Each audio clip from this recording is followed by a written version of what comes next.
Hey, this is Chris. One of the arguments I hear for this so-called future millennial kingdom that's supposed to come about is in regards to the temple that Ezekiel prophesied about, of course, in his,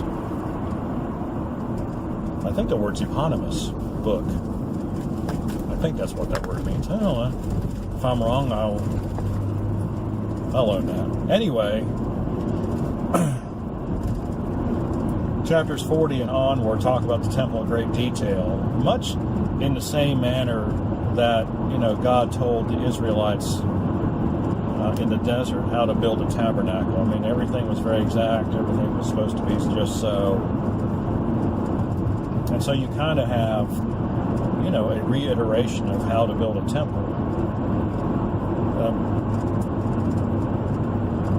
People who believe in the earthly millennial reign of a returning Christ that lasts for 1,000 years, in which the Jews are in charge and the temple's rebuilt and the daily sacrifices are resumed, look at Ezekiel and they say that since the temple was never built, it remains to be built. And that could not be more wrong. It could not be more wrong. In the first place, Ezekiel was talking to the Israelites in exile in Babylon. That's who the message was directed to. Those were the people who were supposed to rebuild the temple. And we all know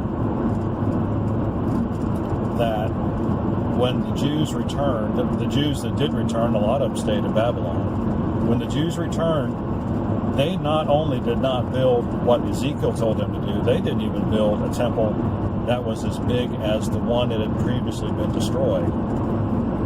If you read Nehemiah, or is it Ezra? One of those two books, I can't remember. There's a short account of the men of Israel who knew what the old temple looked like, weeping as they saw how much smaller the foundation of the new temple was going to be. So, in any case, the Jews did not do what God commanded them to do, and so therefore, all of the blessings that were prophesied as that were going to be as a result of the temple being built, they did not happen, and so it's never going to happen. The Jews had their chance to do what God told them to do. The Jews didn't do it. That's just the way it is. And so God's not going to, go back to the Jews again and have him build something that they didn't build the first time. And he's certainly not going to reinstitute daily sacrifices in Torah. Torah's not coming back. That is so offensive to me. It really is. That someone thinks that Jesus that Jesus is going to preside over this. You've got to be kidding me.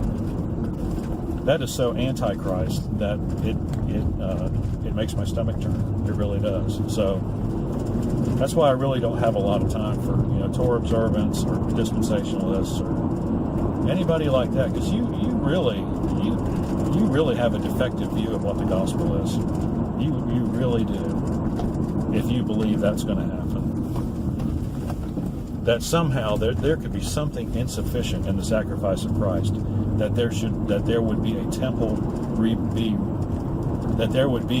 rebuilt and daily sacrifices should resume.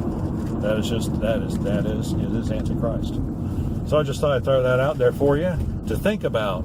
Put things in historical context. Pay attention to who a letter is being written to. Those are important things. And when you stop paying attention to those things, then you start getting theology that doesn't make any sense.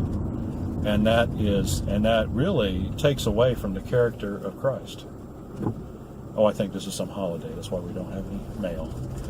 All righty. If you have any questions or comments, please do so in the section below. Please be advised, I don't have a lot of patience. I don't have any patience, actually, for people who believe in the 1,000-year reign of Christ in a mortal body over mortal people, or a mix of mortal and immortal. I don't know. You take a simple thing and you make it a lot harder than it needs to be. And so, I've heard all the arguments. I've read all the books. Seen the Left Behind movies. I know the template. I understand it.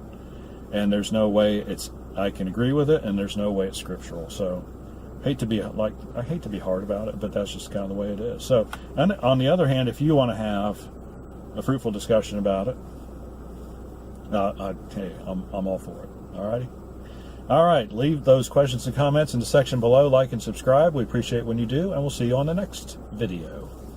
God bless you.